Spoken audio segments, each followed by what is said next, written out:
My name is Mark Bradford.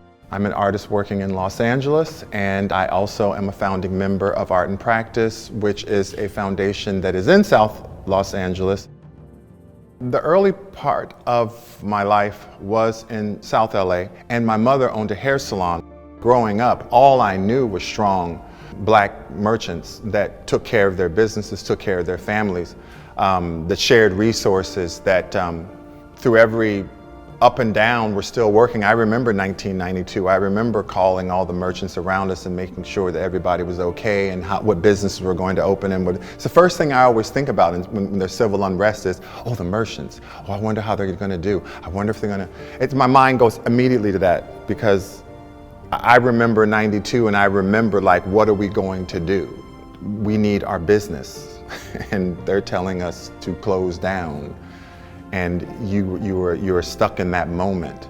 A small business, it was just me and my mom. We had a hair salon, not just down the street. It's funny that we're right now in the space that actually was part of the area where my mother's hair salon was, which became my studio, which became part of Art and Practice. So I still see that relationship between kind of entrepreneur and also community histories kind of melding together. I went to school and I kind of learned about art by getting on a school bus and going, and they're whispering once you're at a museum that that's art. I did not have access to it in a local community. And I thought, I wonder how that would have changed my trajectory if I had, in my safe space, which was my community, if I had walked in and I saw contemporary art, but it was in my community, I probably would have not been so formal.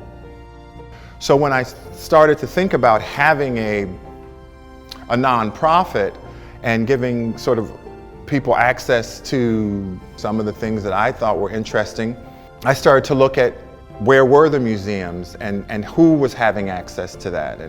And so I started to think, oh, it would be nice to have more of that here so that on your way to the store, you could stop in and see an exhibition instead of having to always leave your neighborhood for culture. Sometimes late at night when I'm driving home from the studio and I might be on Western and I'll look over and sometimes the language is different. Now it might be in Spanish, but it's still a hair salon and I can still see that woman standing behind that chair doing something that I'm very familiar with. It's really what you turn your eye to. People want to come to South LA and all they see is danger, then that's what you're going to see. But if you turn your gaze another way, you're going to see a community that's fluid, a community that's making their way through. South LA, South Central LA, it's always had value. It's never not had value. It's as valuable as any other community, and it should have everything that every community has.